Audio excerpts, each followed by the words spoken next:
So when we see someone that's metabolically inflexible, it could come from a multitude of factors. A lot of times people just think about, oh, it's just because they're utilizing carbs and not enough fats, or it's just because they're utilizing fats and not enough carbs. And it's not.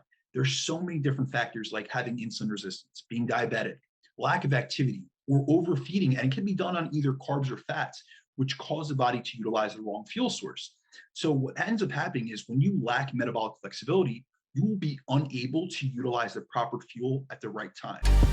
Today's episode is with Brandon DaCruz, who is an online nutrition and physique coach. Brandon has spent the past 12 years working within the nutrition and fitness industry, coaching all types of clients, including Olympia Level professional physique competitors, college athletes, MMA fighters, CrossFit competitors, as well as everyday lifestyle clients. Last time Brandon was on the show, we chatted all about the concept of energy flux, and today we're diving into one of my favorite topics, metabolic flexibility, aka MetFlex. Brandon takes us through his experience with MetFlex and explains common signs of metabolic inflexibility that he sees within his coaching practice and how he addresses them with his clients. We also chat about keto, blood sugar dysregulation, the crossover effect, and why different fuel sources matter for different types of activities, and much more. So let's get into this episode with Brandon DaCruz.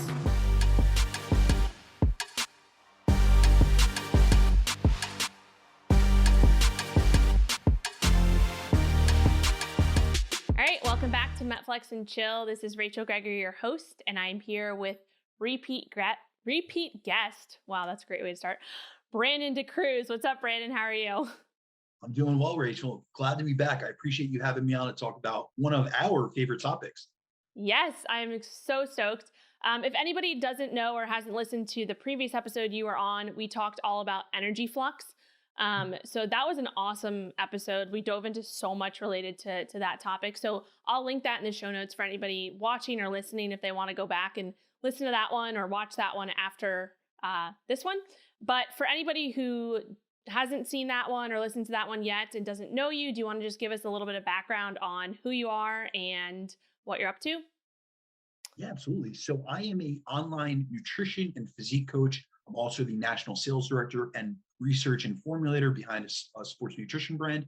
And so I've spent more than the past 10 years, essentially like in the trenches, both as a competitor, I compete at the NPC national level, but also as a coach and as a researcher as well. So I've kind of just taken and blended everything that I could to find what works best in terms of with my clientele, but also what the research backs in terms of the principles that we would use. And I'm really excited for our topic today because metabolic flexibility is something I got into a long time ago when people really weren't using the term. And, I told you I was going to hit on this, but essentially, like I used to have, I've been a nutritionist for over 10 years. So I used to have people come to me all the time from these different diet tribes. And we see this even in today's culture. But, some people on the high carb space and some people in the keto space, and they would always ask me questions like, listen, you're a nutritionist, you do this as a career. What diet is best? And my whole thing is, I would always come back to them is, first of all, why not use both? And also my next question, my follow-up was always, well, what is your goal? What are you looking to do? What is your lifestyle like? What is your activity levels like? And that's where we have to fit your nutrition to match your lifestyle and your activity levels, not the other way around. It's not just we see these diet trends and these fads and we just run with it because it seems effective or so-and-so said that it worked for them. We have to really take what's called a personalized approach to nutrition. So that's where I got really into metabolic flexibility. And I was like, let's use both ends of the spectrum. Yeah, I love it. I am on the complete same page as you. So before we kind of dive into all the little things that we want to talk about today, in regards to metabolic flexibility, or if you're listening or watching this show, I refer to it as MetFlex, just a little shorter name. So why don't you tell me how you define MetFlex or how you define metabolic flexibility from your perspective? So I'm going to give you a technical definition that a lot of people don't hit on. And the reason I'm going to do so is because it's highly specific.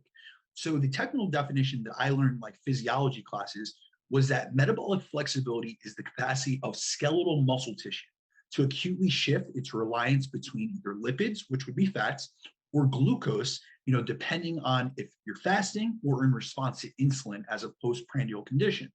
Now, here's the thing. The reason I hit on that is because if you're someone that's metabolically flexible, you'll be able to easily switch between using different fuel substrates, whether that be carbs or fats, and you'll be able to oxidize or essentially burn them based on what you're doing and what your body needs. But a lot of people don't think about the technical definition, and it's all about the skeletal muscle. And we'll come back to that later, like tips on how to increase metabolic flexibility. It has to do with your musculature. So it is about activity. It is about, thinking about it as it's important to be able to use the right fuel at the right time in order to optimize any goal you have, especially when it comes to like body composition and then health. And a lot of people, they separate, these spheres into different, subsectors. And my whole thing is like, I always tell my clients, a healthy body is a responsive body. And if we could optimize your health in the path, along the way to optimizing your body composition, both systems, physiologically and psychologically, are going to work better. And a lot of times we see people and they'll separate it and say, no, if you're going for, performance or you're going for body comp, you can't have health. And I just think that's really a one-dimensional approach. And that's why I really do like the concept of metabolic flexibility. Mm-hmm. Yeah, I love it. Love it all. So in terms of, I want to dive into a specific, and you touched on this a little bit, like using different fuels at the time that it's warranted, right? So for example, I always explain it like this, like when you're sitting at your desk or just sitting down and working throughout the day, you shouldn't really be relying on carbohydrates as your main fuel source, right? Like there's no 100%. need for that, right? But if you're out active, maybe doing some lifting or high intensity exercise or sprinting or whatever it may be, like carbs that's where they come in. We need them for that. And they're useful for that. So there's, there's also this kind of in between, right? So we have like, okay, maybe it's, you're out and you're walking at a higher intensity, and like we kind of cross over to that. And I'm just using walking as an example, because walking, you can go from walking to running to sprinting and kind of go throughout that spectrum. But in terms of like the crossover effect of how, carbs and fats, work with those different types of activities, maybe we can go into a little bit of that and chat about that so people really understand that topic. Absolutely. So what I always try to get across to my clients is you're never just using just one fuel source. You will use predominantly. And what I try to get them to look at it as is a dimmer switch. It isn't an on and off switch. It's a dimmer switch. So we might dim it up to using carbohydrates when there's higher intensity activities, and then, bring it back down when we're using fats for fuel for lower intensity activities. But really, metabolic flexibility and what fuel you use is primarily based on two things. It's the intensity of exercise, like you hit on, in terms of, higher intensities, we're going to use carbohydrates, lower intensities, you should be using fats, and then also the presence of insulin and what it's doing. So I remember reading a paper by Jeff Volek where he hit on the fact that insulin's a fuel selector switch. And it really that really made it a big impression upon me, because it really is. Think about it. When insulin's high, you just had a high carb meal, it pushes your body to utilize fat or carbs for energy. But when insulin's low, like in the state of being fasted, we should be able to utilize fats more easily. So when I break it down in terms of what fuel we should be using, for fats, the main thing we use fats for, and a lot of people don't think about it, is actually to fuel our resting metabolic rate, which accounts for between 50 to 60% of our total daily energy expenditure. And then also, when you're at rest or you're engaged in low-level activities, is when we should be able to properly utilize fats, as fuel. This is the primary energy source we use during, lower intensity work, such as like fasted cardio, which, being done in a fasted state, your insulin levels are lower. So it's liberating more fatty acids. It's helping with that fatty acid oxidation. And then this is also the fuel we should be using, like for activities of daily living, like we hit on our last episode, NEAT and steps. We should be utilizing, fats for fuel. However, there's a lot of people out there that are metabolically inflexible. They're highly stressed. They're sympathetically driven. They're utilizing carbs for those activities. And then they wonder why they're flat in the gym, or they're depleted, or they don't have energy. And now the reason we want to be able to use both, and especially fats, for instance, fats have an advantage in terms of, even the leanest athletes. Like I work with a lot of high level, work with even up to Olympia level caliber men's physique competitors. And even the leanest athletes still have a good percentage of body fat. Because if we think about it, body fat, it's inert tissue, but it also has a much larger storage capacity in terms, in comparison to carbs or glucose. So we're going to have that to tap into. So you already have, on your body, so you might as well utilize it. The only, disadvantage to fats is that it takes longer to get, energy out of it. So it creates more ATP per unit of fat. but it takes much longer. So that's why we would use it at lower intensity activities when we don't need, essentially efficiency in terms of time. Now, on the opposite end of the spectrum, for carbs, when you're trying to enhance training performance, or you're engaged in higher intensity activities such as, your resistance training, metcons, circuit style training, HIIT training, even HIIT cardio, you want to be able to utilize carbs for energy. And we need to be able to do that at higher energy or at higher intensities, because we need to be able to replete or replenish ATP much quicker. And fats are just not going to provide us with that. We would hit, a lot of like endurance athletes say they hit the wall. Well, they were out of glycogen storage. They weren't able to access carbohydrates. So we want that. We want to have carbohydrates in the diet. We want to be able to access that quicker fuel source, because it's more optimal and it's allowing for more efficient and quicker recovery of those ATP sources, so that we can power through this activity and maintain maximal training performance. Mm-hmm. Yeah, for sure. Totally agree with that. And it's really important to be able to use both fuel sources, adequately. I think one of the biggest issues is that a lot of people, who are, even if you are performance based, even if you're an athlete, and you've been just high carb forever, right? And you've just been high carb, lower fat, and you're kind of base it off of the mainstream that says, you need tons of carbs to perform well and for performance. And that's, obviously true to a degree, but if you're so, if your body is so not used to tapping into fat, like that's going to be a disadvantage for you, especially for longer type workouts and things like that. And this brings me back to how I actually got into keto first of all, and then to metabolic flexibility, because I did the first study on looking at keto in non-elite CrossFit athletes. And at this point, this was like 6 years ago now, maybe a little bit more.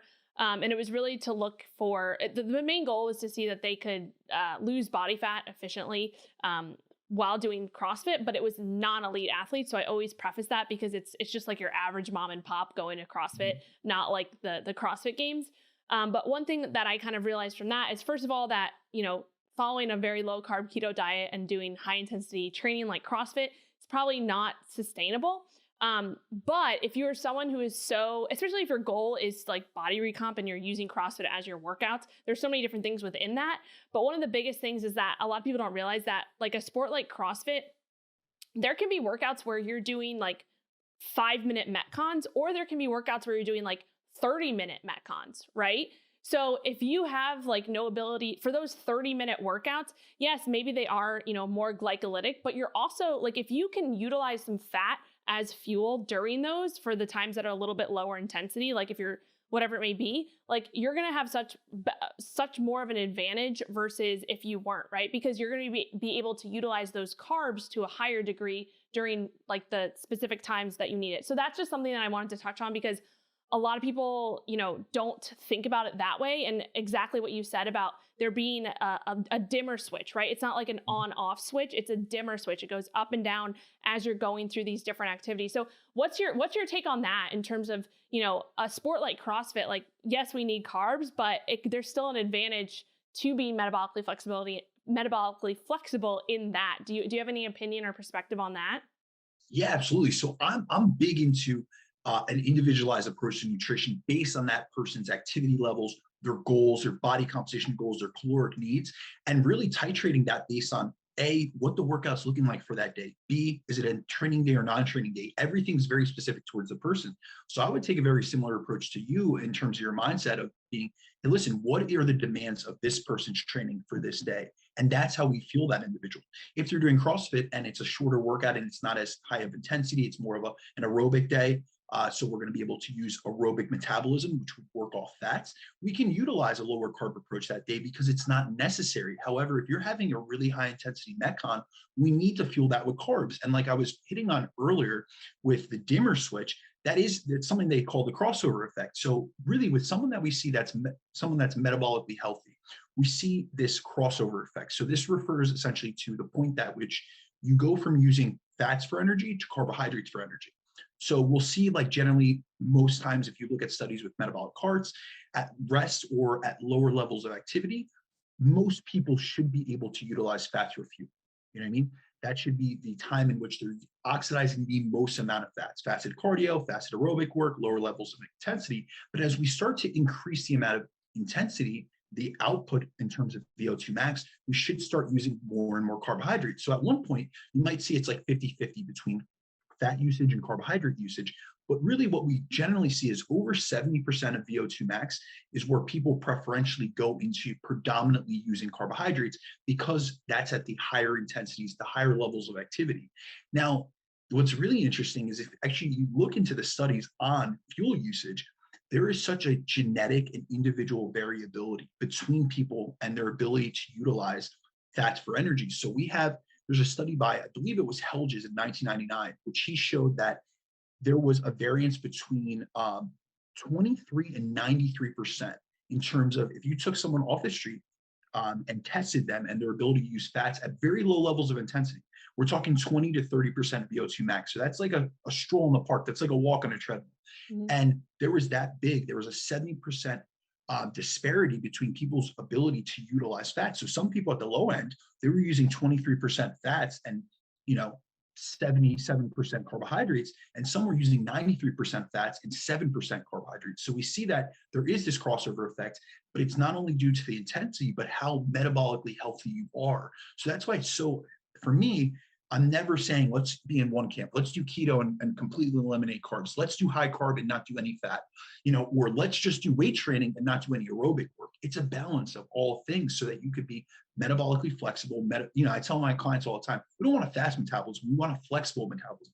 We want a metabolism that's going to adapt to the inputs and stressors that you put upon it. So just like with the SAID principle, specific adaptations to imposed demands works in the gym, you progress in terms of overload, you get larger, bigger musculature, stronger. The same thing is to be said with fuel substrates. So if you put more into your system, you run energy through the system, your body's going to get more efficient at utilizing them. So we can't, in my opinion, personally, you don't ever want to cut out one source predominantly.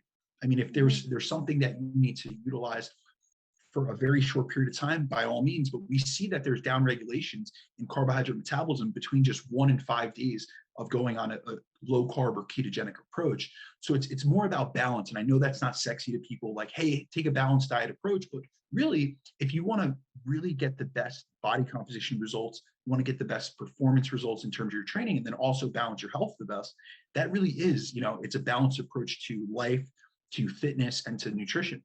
Mm-hmm. Yeah, for sure. And I like what you said about like the individualization, because I think that's just so key. Curious. So you mentioned like some of the drawbacks to being metabolically inflexible. Are there any others that you can pinpoint on in terms of like specific drawbacks for someone who is metabolically inflexible, whether or not it be more so like blood sugar dysregulation, insulin resistance, things in that sense? Yeah, honestly. So when I first got into metabolic flexibility, one of the key things I was looking at it not only from like in the trenches for myself, but my father, who's passed away at this point, he was suffering from metabolic syndrome. So those that know metabolic syndrome, it's high blood lipids, it's high blood glucose. He had diabetes. So I'm looking at all these things and I'm trying to understand mechanisms behind this more intensely so that I could help him, but I could also help my clientele. So when we see someone that's metabolically inflexible, it could come from a multitude of factors. A lot of times people just think about, oh, it's just because they're utilizing carbs and not enough fats, or it's just because they're utilizing fats and not enough carbs. And it's not. There's so many different factors like having insulin resistance, being diabetic, lack of activity, or overfeeding. And it can be done on either carbs or fats, which cause the body to utilize the wrong fuel source. So what ends up happening is when you lack metabolic flexibility, you will be unable to utilize the proper fuel at the right time. So for instance, like I was just saying with the Helges study, people were utilizing a predominant amount of carbs when they were doing low-level aerobic work. So think about that. If you're depleting carbohydrates when you're doing low-intensity work because you don't have good fatty acid oxidation, you're going to be depleting your quick energy sources. So what's going to happen if you have to do a sprint or you have to go into the gym? You're going to be, glycogen depleted. So I think the biggest example of being metabolically inflexible, actually, and I'm sure that you saw this, or whether it be with clientele or with yourself, and that's why you kind of change your nutrition or mentality around nutrition, is when someone goes on a ketogenic diet. So when you go under 50 grams of carbohydrates, which is generally what people, will prescribe for ketosis, you're running on very little dietary carbohydrates, which leads the body to rely on fat as fuel. which that's great. You're going to increase your fatty acid oxidation. You're going to be able to utilize fats for energy more efficiently. However, I always say, for every gimme, there's a gotcha. You know what I mean? Yeah. So for every benefit, there's a drawback, you know? So with that comes what's called non-pathological insulin resistance. And I've actually seen this in clients of mine. And when I say non-pathological, it means you're not insulin resistant to the point that you're type 2 diabetic or you have a pathology, which would be a disease state. But when you look at their blood glucose, you look at their HbA1c, it does look like they're in a disease state. You're going to see high elevated blood glucose. You're going to see a higher reading of their HbA1c. Even fasted insulin could be up. So what that is a pathological insulin resistance at the muscle level. And the reason that happens is because essentially the body is in a prioritization type of mode. It's all about survival. So really, when you've taken in such little carbohydrates, it wants to spare glucose from being utilized by your muscle. And it wants to reserve it for your nervous system and brain, which are higher priorities, like on the body's, chart. So really what you're seeing is it makes the muscle less metabolically flexible. It makes it insulin resistant so that glucose doesn't go there, it goes to your brain. But at the same time, if you were to go from a ketogenic diet and then try to do a carb up for a sprint event or for a CrossFit games event, you would see that you would not have the same power output, you would not have the same speed, you would not have the same performance, because we see that there's a decrement in terms of performance and your ability. You might have glucose in your system, you might have glycogen, but your ability to tap into that is lowered, because when you follow a high fat, low carb diet, you will see a change in an enzyme called PDH. Mm-hmm. So with that being lowered, it's essentially, PDH is essentially like the gatekeeper for glycolysis, which is carbohydrate metabolism, which, so when you downregulate that and you don't take carbohydrates in, it's going to hamper that training performance. So, for me, it's all about keeping that balanced approach and realizing that we need to be able to utilize both, and going too long without either substrate. If you go on a non-fat, no fat diet, you're not going to be able to utilize fats for energy. You're going to utilize carbs during even fasted and low levels of activity. But at the opposite end of the spectrum, I do hear a lot of people in the ketogenic community that say, if you want to become more metabolically flexible, or if you want to become more insulin sensitive, you need to go on a ketogenic diet and cut out carbohydrates. But what they're not thinking about, you might become more sensitive because you have less insulin, floating and being secreted by your body, but you're becoming less able to access those carbohydrates for actual fuel. So that's where we look into, what is that person doing? Is that an appropriate approach for an active individual? If you are someone that's pathological, we've looked at type 2 diabetes treatments, going ketogenic could be a really good intervention for them. However, they're not that active. So they're probably only doing walks or doing sedentary activity. But when we take that and we extrapolate that research and throw it at athletes or active individuals, that's where we have some issues. Mm-hmm. Yeah, no, for sure. And I think, again, it all just goes back to like, what is this individual person? Like, where are they coming from? What are their health markers? What is their activity level? What are they looking to do? Like, what is their main goal? Just like you said from the beginning, like, what is the main goal at this point in time? And I love everything that you mentioned, because I think it's something that, like you said, a lot of people just don't really think about all of those things. And especially when it comes to keto, I think keto can be beneficial in a lot of different regards outside of like performance. I mean, when we're talking about like endurance performance and things like that, we can maybe get into that a little bit more, and it might be, more beneficial on that side for athletes in that regard, who are like very long, maybe like ultra marathoners or something like that. But when we're talking about, just looking at keto as a tool to use for a specific period of time for certain people, I found just in my practice that it can be a great tool for a period of time. And there's also definitely a spectrum for people that I would, recommend it for maybe a longer period of time versus a very short period of time. And I think it also just comes back to like realizing that if you are someone who's coming from a very high carb approach for a long period of time, for your whole life, right? Your body is just so used to running off of carbs, and it just doesn't know how to like tap into those fat stores, or not fat stores, but tap into fat as fuel, because that's something that a lot of people get confused about as well. And I'm kind of going back and forth here, but maybe we can chat about this, because you did mention, fasted cardio, right? So people think, oh, I'm doing fasted cardio, so I'm burning fat for fuel, right? You're going to be burning more fat for fuel, obviously, depending on, you personally, like you mentioned. But that doesn't mean that you're burning body fat right? That doesn't mean that you're going to be losing more body fat just because you're using fat as fuel. So let's talk about that for a little bit, because I feel like you have something to say on that. No, absolutely. So there's a big, and this has been in our industry for a long time. People take mechanistic research and then extrapolate that out and make it seem as though that is applicable. Now, when I say fasted aerobic work or activities done in a fasted state like fasted cardio, it does burn more fat. It liberates and oxidizes, meaning burns more fatty acids for fuel. That's 100% factual.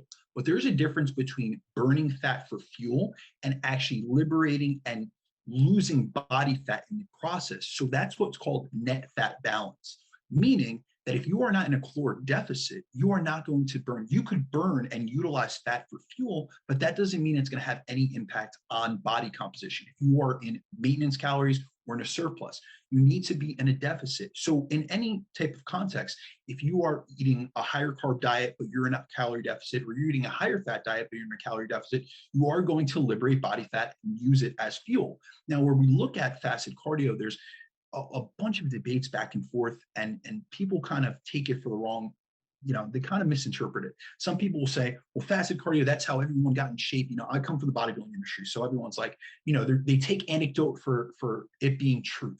So they'll say, well, every bodybuilder, every competitor that we've seen, every successful person that's been on the Olympia stage, they did fasted cardio. Yes, in the context of being in a deficit. That does not mean, success leaves clues, but it doesn't mean correlation does not equal causation. So it's not that they burn more body fat because they did fasted cardio. What has happened is when we look at the research, Brad Schoenfeld and Alan Aragon did a study in 2014 comparing fasted versus fed cardio. And I think it was in 20 healthy females. And they looked at the difference between a group that did fasted, aerobic fasted training after an overnight fast compared to after a small meal. And what they showed was the fasted group did oxidize, burn more fat for energy. And in both conditions, both groups, they had a 500 calorie deficit. So during the workout itself, the women that were in the fasted group burned more fat, fatty acids as energy. Now in the fed group, they burned more carbohydrates because they had insulin had already been secreted. So like I spoke about earlier, insulin's a fuel selector switch. So it pushed their bodies to utilize more carbohydrates for energy. However, when we looked at the groups in a 24-hour period, which is really what it counts, we're looking at total daily energy expenditure. We're looking at total caloric intake through the course of the day. We're looking at total net fat balance, whether it's in a positive or negative state. They showed that those that utilized or went on the fasted cardio routine burn more carbohydrates for energy the rest of the day. Whereas the group, the individuals that were in the fed cardio group, utilized more fat for energy the rest of the day when they were at rest. So it's really dependent. It really does come down to energy balance. It's calories in versus calories out. So just because something does burn more fat during exercise itself doesn't mean that you're actually losing body fat. However, if you are in a deficit, then doing whether it be fasted aerobic work or fed aerobic work is going to help you create a deeper deficit, which will help with fat loss. However, the reason that I suggest fasted cardio, for instance, is because your body is being able to tap into more of those fuel sources because insulin levels are low. You're going a little bit more of an extended period without eating. So it's in training your body to utilize more of that fat as fuel. So there's a benefit from that perspective, but you're not going to lose more fat in the process. So it's increasing metabolic flexibility, but it isn't increasing, your body fat loss in comparison to a fed condition. Mm-hmm. Yeah, for sure. That makes sense. I think you explained it very well. Kind of piggybacking off of that. So if you did have a client that came to you first of all, what are some signs of, being super metabolically inflexible? I think you talked about this a little bit, but we can just kind of maybe summarize it. And then what would your approach be to help someone get more metabolically flexible? Okay, so there's some key signs. Now we could look at like blood work. We could put someone on a metabolic cart, but a lot of times those are, first of all, inaccessible for a lot of us. And they're a little bit more invasive. So the first thing that I'll generally do to test if someone is able to use fat as fuel is to see how they do when they fast. I want to know, what happens when insulin levels go lower? Are you going hypoglycemic? I want them to see how long they can go through a fast. So I know that I've been able to go 36 hours and I feel fine. However, there are certain people, they get done with an overnight fast, they're ravenous. They've only been fasted for 8 to 10 hours. They're ravenous for meals. Now that does have to do with some of our satiety and hunger hormones like ghrelin, which gets released around meal timings. But if you are feeling lightheaded, you are feeling like you have low blood sugar, that's a sign that you're most likely very reliant on carbohydrates when you go an extended period of time. So those are the people that, you'll get feedback from a client and say, I can't go more than 3 or 4 hours without a meal. I feel like I'm gonna pass out. I feel lightheaded. I felt lightheaded getting up out of my chair. That's where you kind of know, hey, this person isn't really good at oxidizing fat for fuel, because even, like I said, even the leanest individuals, we have more than enough body fat on our bodies to fuel those processes, especially low levels of activity. So generally what I like to do is I like to see how someone fasts. Can you do a 12-hour fast? Can we extend that a few hours every week and just see how well, you do with it? And can you feel good? Can you function mentally? Because a lot of people get a cognitive enhancement effect, but those that are very reliant off carbohydrates, they kind of feel like foggy. That's the feedback that I get.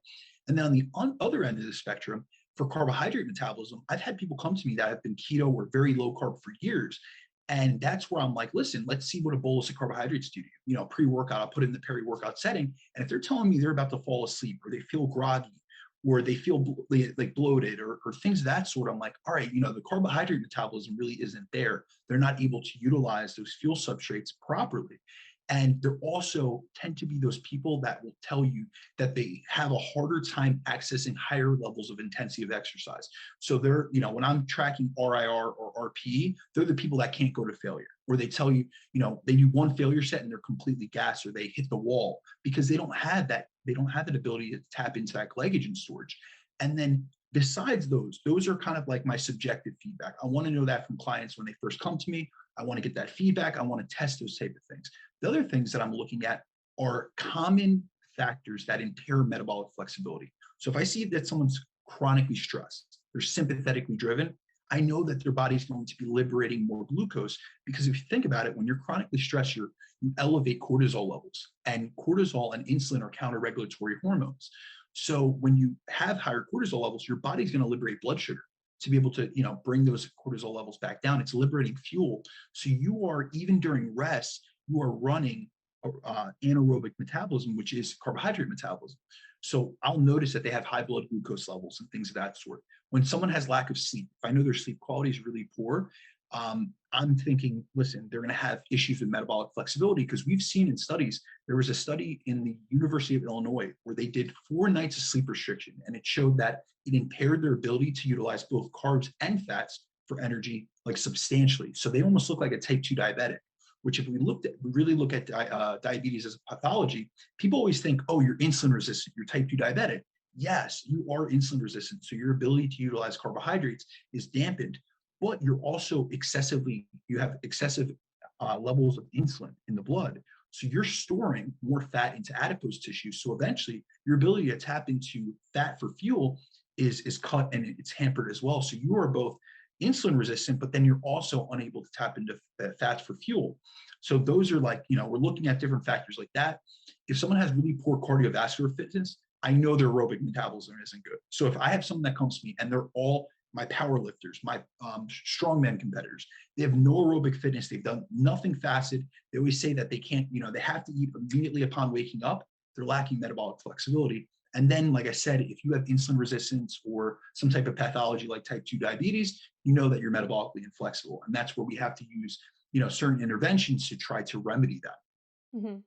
Yeah, for sure. I love how you explain that. And I think that's one thing too, that a lot of people, and this is what I want to get across too, is that metabolic flexibility and metabolic inflexibility isn't just about diet, right? It's not just about the carbs and the fats that you're eating or not eating. It's also, like you said, your lifestyle, sleep, stress management, like exercise, all of that plays into it. So there's so many different factors that we can, hit on and do different things within that to help increase your metabolic flexibility. So you talked about some of those interventions. You mentioned some of them. Can you chat about a few of the main ones that you would use? Maybe like we could go through a client example, or if you just want to talk about a few of those. Yeah, so I kind of look at things, I always look at things from a hierarchy. It's almost like a pyramid. So the first thing that I always start with when I have someone come to me, I'm going to get blood work from them. I'm going to look over biomarkers. So I track personally with all my clients, resting heart rate, fasted blood glucose, as well as blood pressure. So I'm looking at certain parameters to just check their metabolic health in general. So I'm seeing things flag off. But the first thing that I always start with in terms of an interventional strategy to increase both health and metabolic flexibility is a proper nutrition setup. And the reason I go for nutrition before anything else is because we all have to eat.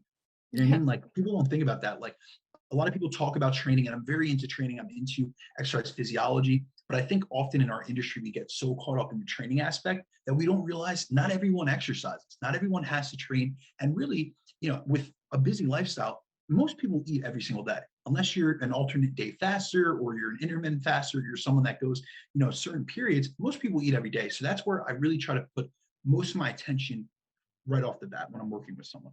So what I want to do is create, like I said, a balanced diet. I don't want to overly restrict either fuel substrate, either macronutrient, or cut it out completely for extended periods of time. Then from there, I'm using a nutrient timing approach where I match my client's nutrition to their level of activity. So I do this through a calorie cycling approach. And essentially what I do is I undulate calories and macros between their training days and their non-training days. So what that really looks like is on training days, we're going to utilize more carbohydrates, especially if that person's like a bodybuilder, a competitor, a CrossFit athlete, an MMA fighter, like someone that's using high levels of intensity, they're hitting these higher thresholds. I'm utilizing more carbs on those days because the goal is to either build muscle, increase strength, increase performance output, increase power output. It's something in terms of it's going to demand higher intensities from the body. So I'm utilizing a higher carb approach. I'm making sure protein's in check, and I might utilize a little bit lower of a fat approach because it's not as necessary. As long as we hit that minimum fat threshold for, fat soluble vitamin absorption, as well as hormones and cholesterol balance, we're good. On those days, on those training days, I'm utilizing, like I said, a nutrient timing approach where I'll specifically time the majority of carbohydrates around that training perimeter. So that's the pre, intra, and post-workout perimeter. And then also trying to leverage insulin. So like I said before, insulin's that fuel selector switch. So I'm really trying to leverage insulin secretion when, which pushes your body to utilize more carbs for fuel, pre-workout. So I'm getting a nice bolus of carbohydrates during your workout because you're increasing GLUT4 translocation. Post-workout when your body's more sensitized to insulin and to carbohydrates. So I'm trying to leverage that. Now on the off days, I'm taking an opposite approach. I'm flipping it. And I'm essentially using more fats for fuel because on that day, I'm going to have someone do a little bit more aerobic work. So I'm going to have them go on a fasted walk, maybe increase their steps. I'm really focusing on recovery and having like some parasympathetic activity. So we don't need as many carbohydrates. They're not going through any anaerobic or higher intensity activities. And I don't want to promote that. So it's a higher fat day. And it's making sure that they're able to utilize fats for energy. So on those days, I do have certain clientele do this. It's not a majority, but I have had people utilize fasting routines on those off days where they go either an extended period of fasting in terms of just being able to go longer periods of time. I think it's not only for, people will talk about autophagy and stuff, and that's a completely different subject, but the benefits of fasting, I feel, are so much more psychological. Can you go a long period of time without relying on food? If something happens, you're at an airport and you run out of food or they don't have accessibility, can you go a long period of time? Like, I travel excessively. Like, that was the biggest thing for me. I tried intermittent fasting for 1.5 years, and before that period, I was your typical bro. I could not go 2 to 3 hours without a meal. I thought I was going to lose all my muscle if I didn't have 5 to 6 meals a day. And it was more of a neurosis, and it was psychological more than physiological. When I started utilizing 16 to 20 hour fasting windows and realized, listen, as long as I equate protein in that period, like, I'm fine. I'm maintaining muscle. It's on off days from training, so it's not hampering my performance. And also, the really interesting thing about fasting is that you do not downregulate PDH enzymes. So you don't limit carbohydrate metabolism by fasting for 1 day. So unlike the ketogenic diet or like a low carb diet, you're not lowering your body's ability to tap back into glycogen storage later. So I found that to be a good approach. But like I said, that's not the right approach for everyone. So I utilize that with only certain people. The next thing I focus on is both weight training and then making sure they remain active. So it's really important, especially when looking to improve your metabolic flexibility, to stay active and train as your body, like, your ability to utilize glucose and transport it out of the bloodstream and into the muscle is both insulin mediated, meaning like from the insulin secretion that happens when you ingest food, but also it's non-insulin mediated. And a lot of people don't hit on that. So like the non-insulin mediated transport of glucose is actually upregulated through muscular contractions. So what I try to tell my clients, like I have a lot of people that come to me and they're lifestyle clients or they're Gen Pop, and they don't really see initially the utility in, especially women sometimes come to me and they'll tell me, listen, I don't want to get bulky or I don't want to weight train. I want them to do something that's going to put I just want some type of resistance from gravity on. That's all I tell them. I'm like, listen, I just want you to do something that you enjoy. It's a boot camp that you use some dumbbells, doesn't matter, but I want those muscular contractions. I want to build muscle, not to extreme degree if that's not your goal, but muscle is like a glucose sink. I always tell my clients, the more muscle you have and the more regularly you train, the more like the better and more efficiently you can uptake glucose and the more carbohydrates you can eat. And we're in a world of abundance. Like think about it. Everywhere you go, there's carbohydrates, there's fats, like there's hyperpalatable foods. Like you increase your muscle mass. I'm not saying that you're going to be able to quote unquote get away with those things, but your body's going to have a better ability of buffering that stuff. So exercise is one of the biggest things in terms of improving metabolic flexibility. The next thing I look to is, I'm really big on insulin resistance. So I'm always trying to maintain insulin sensitivity. I check fasted blood glucose with all my clients. I monitor a lot of their postprandials readings as well. Sometimes I help them use, 2-week CGMs if they can get access to the equipment. So that's really big for me. So when I have someone that our priority is metabolic flexibility, I'm not putting them in a surplus, or at least not an excessive surplus, because a lot of people will point to carbohydrates as being the reason for insulin resistance. And if you actually look into the literature, the number one reason is an excess of calories. It doesn't matter if it comes from carbohydrates or fats. We have overfeeding studies on fats, and they induce insulin resistance just as quickly as do an excess of intake from carbohydrates. So it's really more of excess energy in the system that your body cannot shuttle and actually store in, whether it be muscle tissue, liver glycogen, or into adipose tissue. So I'm looking at that. I'm making sure that I'm balancing their blood sugar regulation. Everything's in check on that point. And then from there, when someone is insulin like inflexible or they lack, metabolic flexibility, I'm looking at dropping excess body fat. That's the first thing. It's going to improve insulin sensitivity. It's going to improve nutrient partitioning. We're going to be able to get them to utilize the nutrients they are taking in a more effective way. So they're able to, shuttle glucose into muscle and into liver. And they're also able to utilize the fat that's stored on their body much more effectively. And then like you hit on before, there are things that are outside of the realm of nutrition and training that a lot of people don't consider. And it really is an all-encompassing approach to metabolic flexibility. And it is for any goal. You know what I mean? You need to look at stress management. Stress makes a massive difference. Like I said, if you're sympathetically driven, you're going to utilize more carbohydrates. That's a natural response from the body. And you're going to utilize less fats. So we need to balance out that autonomic nervous system that you have, fight or flight when you're training and you're utilizing carbohydrates and you're dumping out more insulin and cortisol. And then you also need to have that parasympathetic switch where you are in rest and digest state. And then, like I hit on earlier, maintain good sleep quality. So if you are, lacking sleep quality, you're going to have, first of all, we've seen in 1-day studies where they've shown that people look type 2 diabetic after one night of sleep restriction. So that's on the carbohydrate end of the spectrum. But like I said about that study from the University of Illinois, after 4 nights of sleep restriction, they showed that they had impaired both fatty acid oxidation and glucose oxidation. So the participants couldn't utilize either fuel substrate adequately. So they were kind of like in no man's land. Yeah. So it's all about an all-encompassing approach: nutrition, training, activity, your steps, like we hit on in our last podcast, stress management, and sleep quality. It's never just one thing. I find that taking a multifactorial approach is the best way to knock out every pin that you can and just increase your performance, your body composition, how you feel, and your metabolic flexibility all the more. Absolutely. Absolutely. Love everything you said. I'm curious, because you work with both men and women, right? Absolutely. So is there anything that you've seen like within your own practice with, gender differences between metabolic inflexibility or no? I'm just curious. Yeah, so it's actually really interesting. I won't say that I can make a broad-based statement about either gender being more metabolically inflexible or flexible, because I hit on with that study about fat usage, it is such a high variance. So we go from 23% to 93%. There's such a big end of the spectrum. I will say some of the approaches I take need to be completely modulated. So for instance, I've noticed just in my own clientele that fasting with women doesn't work as well. And that could just be the subsect that I've worked with over the years. I've been doing this a long time, and I have seen some other, well-known coaches speak on that as well.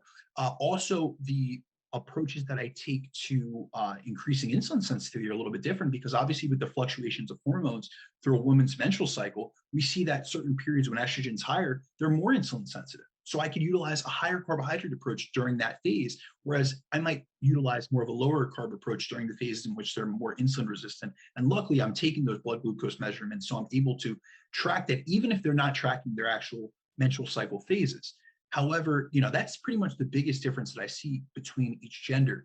Um, that it's really the approach I need to take, and that's with everyone. You have to think about it from an individual's perspective. Mm-hmm. There's going to be guys that they're completely capable of fasting, and they're completely capable of utilizing a higher carb approach for a couple of weeks and then a lower carb approach, but they just don't like it. So it's not only, I look at things from two perspectives. I always say it's not about the X's and O's of nutrition and the sets and reps of training that make the coach.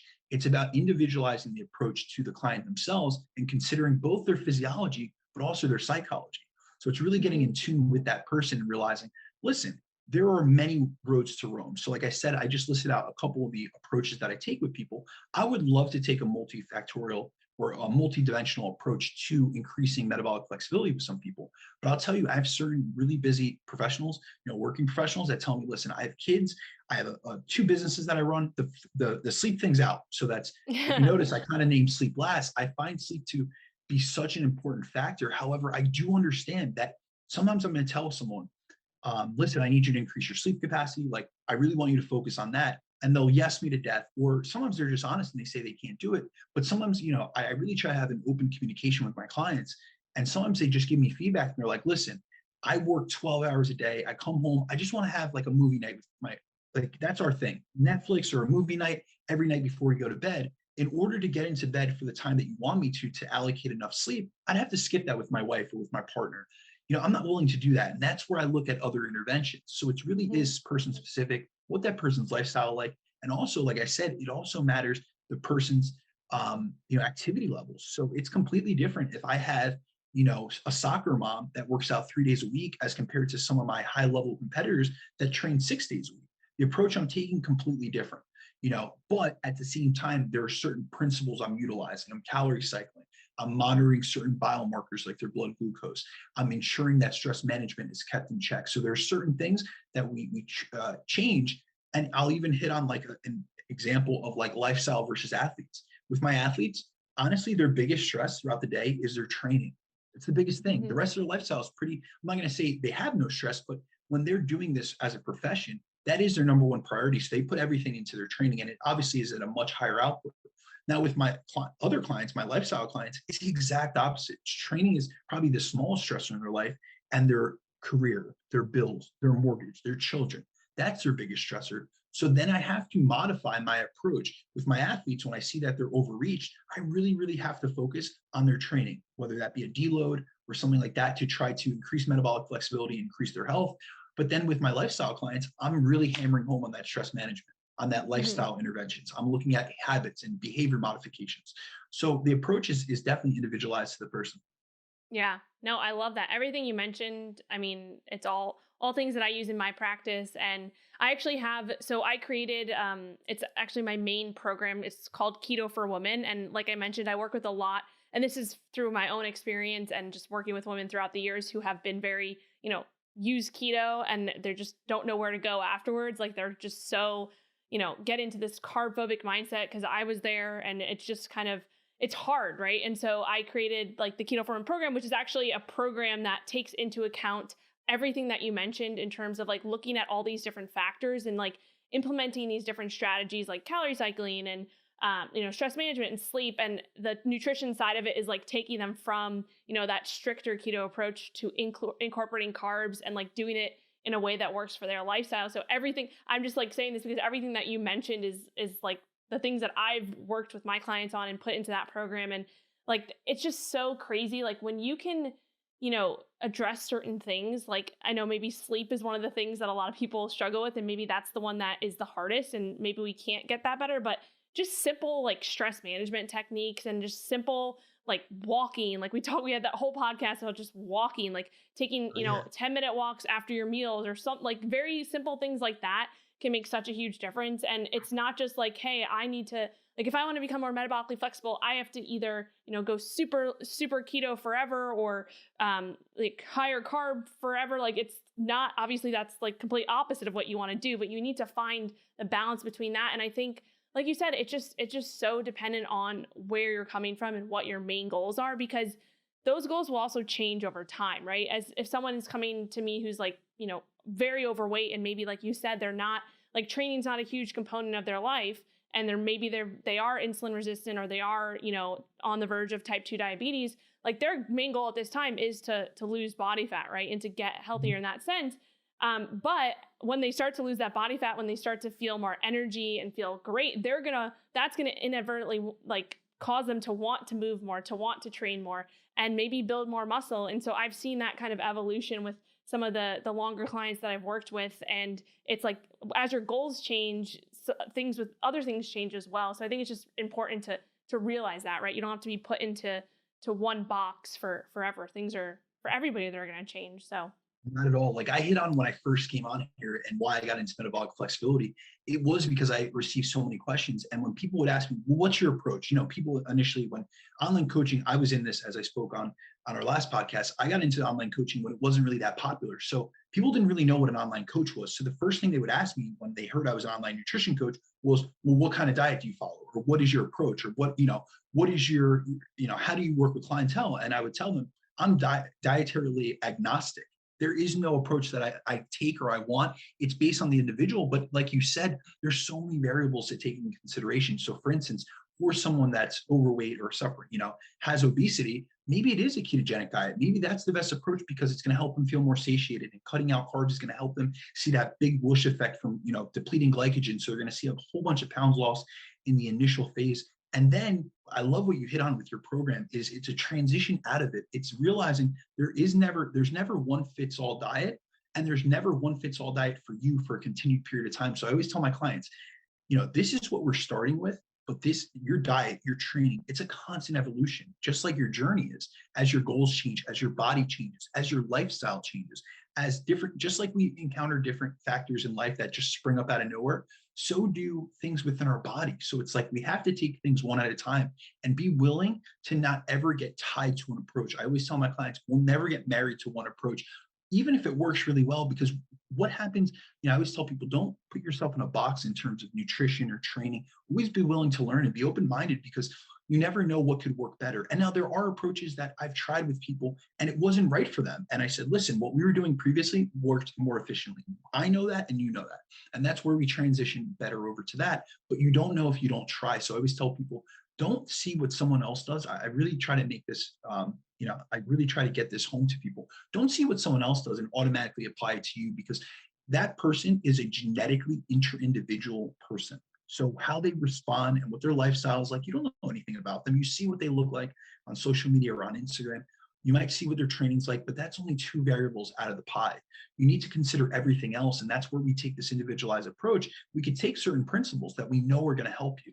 We know that, focusing on utilizing carbohydrates for energy for higher intensities, that's a really good approach. Now, if you're not engaged in higher intensity activities, you don't need the carbohydrates. So it's all about taking what fits you and not extrapolating what works for someone else and then trying to apply it to you, because that's where we see a lot of people frustrated, or we see someone in one camp and they're not getting the results they want, but they feel like they're so committed to that one approach that it's really hard. Like they're emotionally and mentally attached to it, but physically it's not serving them. And that's a huge thing for me. I'm always talking about like self-limiting mindset and self-limiting beliefs, and realizing that, listen, you have to be open-minded to different processes and different ideologies and different approaches to really maximize what you are capable of and seeing your true potential. Yeah, for sure. I mean, just the mental component, like you said, that's a huge piece that, we could do a whole podcast on that if we wanted to. But yeah, super, super, everything that you said is just, I'm on the same page there. You could be a spokesperson for my business. Just the way that, the way that you're articulating these concepts and these things is like, exactly the message that I'm trying to get across. So I love it.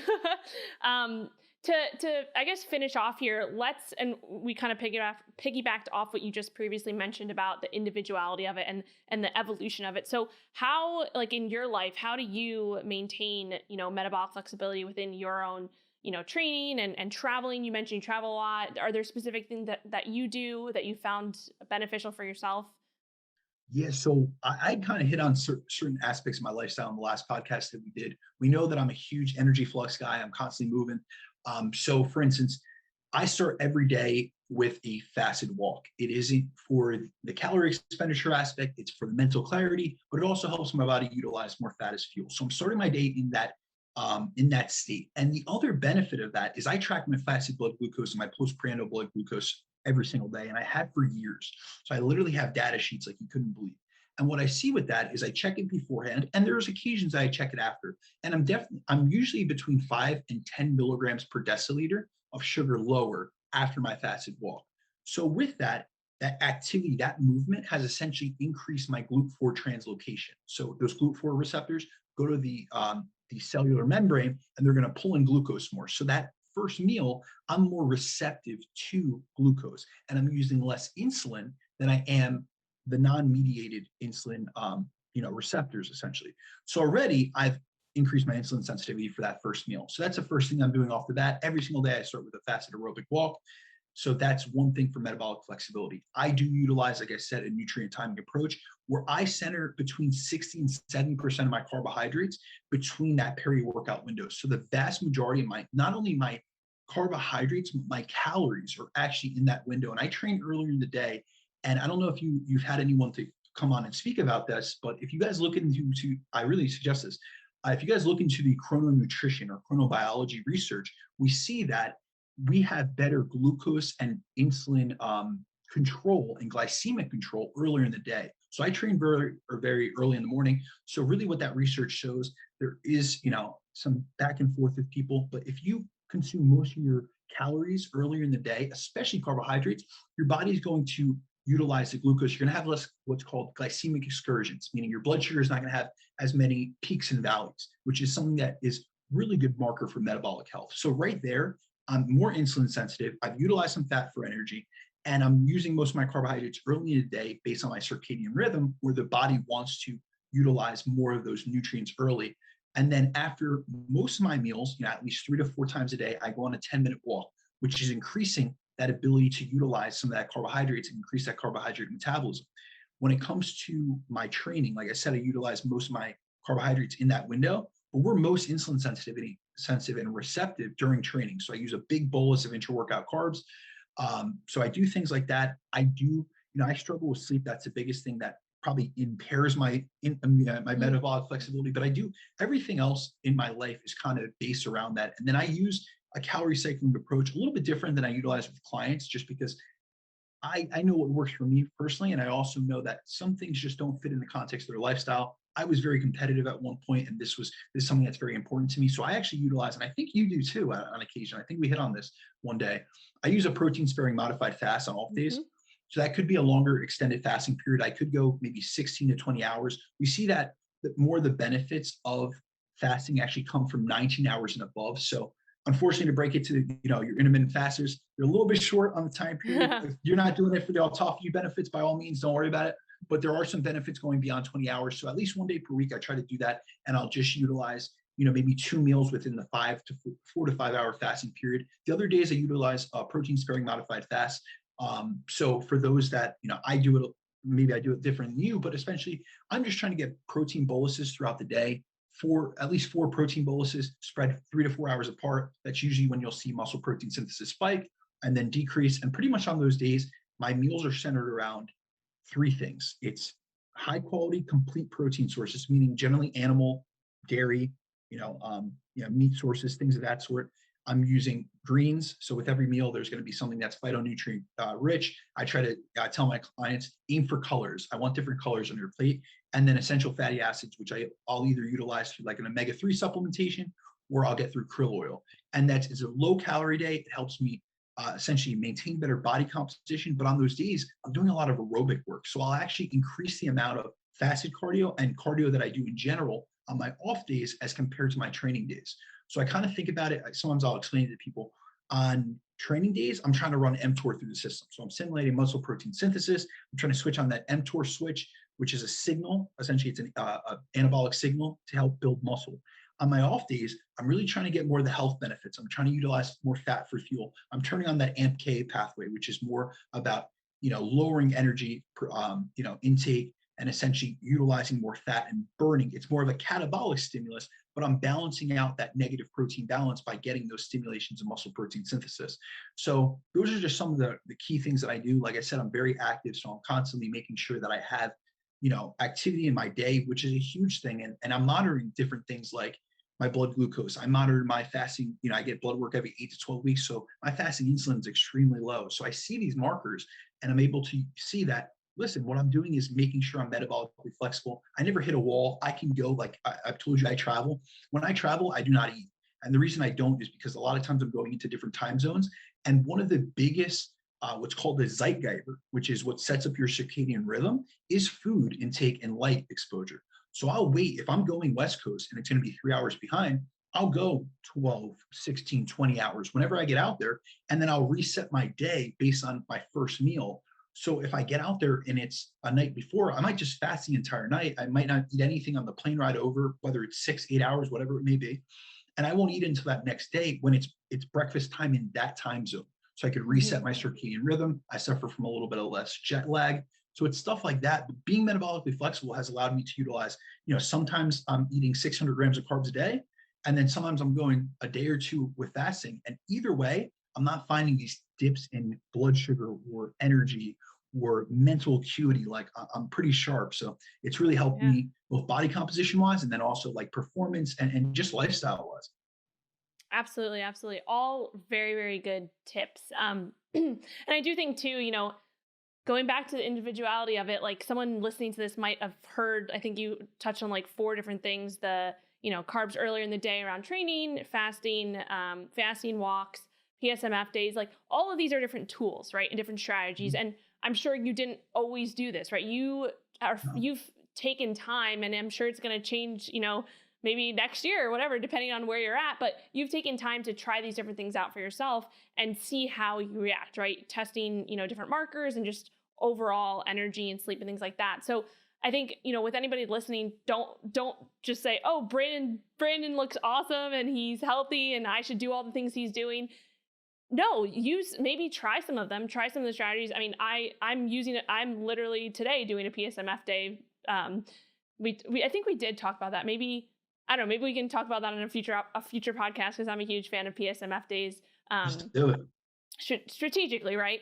But yeah, I mean, but that doesn't mean that everybody's gonna be, do well with them, right? And the same thing with, carbohydrates, for example. So for me, I tend to actually push more of my carbohydrates towards definitely around training, but sometimes a little bit later in the day, because I find that it helps me a little bit with sleep. Just the way that the way that my body responds to that. And specifically, this is something, I don't know if you've implemented this with your clients, but a little bit of, I work with a lot of clients, a lot of women. And like I said, they're coming from that keto, lower carb, and we're starting to introduce more carbs. So the first place we do that is around workout. So peri-workout. And then the next place that I tend to do it, after that, especially if someone's struggling with sleep, is I tend to, add a little bit more fruit at night, because we know that fructose is the main, sugar in fruit, and that can help actually fuel your liver through the night to prevent some of those blood sugar drops. But that would be opposite of what you said in terms of, having carbs in the morning, but there's so many different nuances. Like everybody's different and there's different things. So, I think that's just something that I want to just make sure is clear, that like, just because, something works for one person doesn't mean that it's going to, work for that other person's lifestyle, like you mentioned. No, 100%. I got to hit on that, because my clients will hear me say this, but know that I don't do it with them. So I prioritize that peri-workout window, then breakfast, and then their last meal of the day. And if there's any other meals in between that, they might be lower carb, but I'm predominantly utilizing that. And I actually utilize a glucose fructose combination before bed, so that there's better absorption rates, because you're utilizing, with glucose, you utilize the GLUT4 translocator. With fructose, you utilize GLUT2. So it's different translocators in the gut. So neither are being overly saturated, essentially. So you're going to have better absorption. But like you said, a lot of people think that they're glycogen depleted overnight. It's your liver, because essentially you're in a fasted condition. So insulin's low, your liver is just spitting out a little bit of blood sugar to regulate blood glucose levels so that they're kept in check.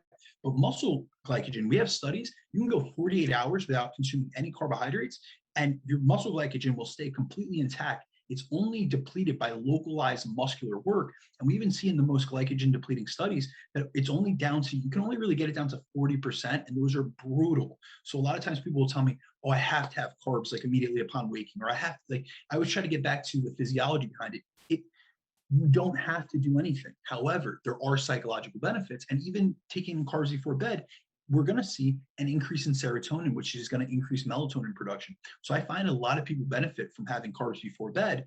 And I still do. I have actually a serving of fruit before I go to bed for that fructose reason, to improve my own sleep. But like I said, there are things that I'm going to do that are very specific to me. Like, most people don't even know what chrononutrition is. So I'm super into this research. It works well for me because I train at 6 a.m. in the morning.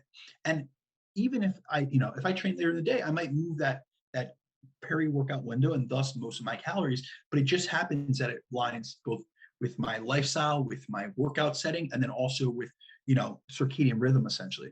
But yeah, guys, hearing this out there, don't take that, don't put all your carbs early in the day. If you train at 6 o'clock at night, I'm in the exact opposite case, but take some of the principles and apply it to see how it affects and how it impacts your life, and realize nothing is set in stone. I always tell people, I believe in principles, not protocols.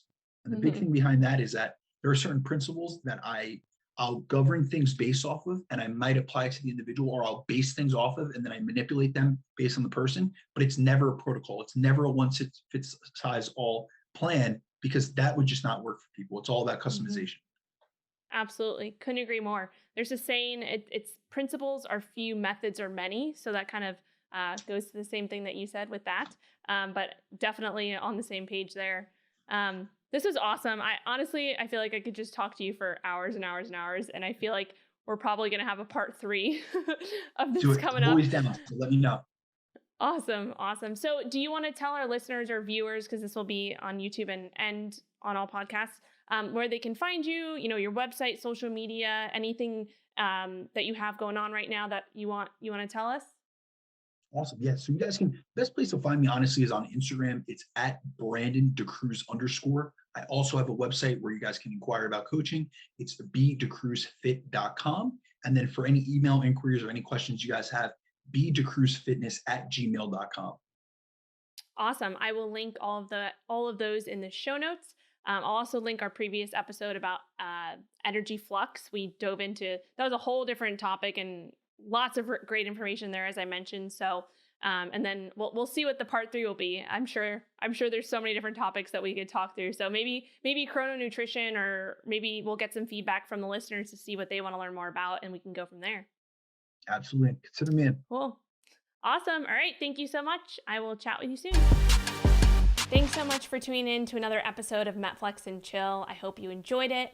It would be awesome if you could give the show 5 stars and leave a review on iTunes. We're trying to get placed in the top 100 health podcasts, and the 5-star ratings and reviews are what can help make that happen. I'll add step-by-step directions for leaving a review in the show notes. I know it's a big ask, but it really helps. Thanks again. See you next time.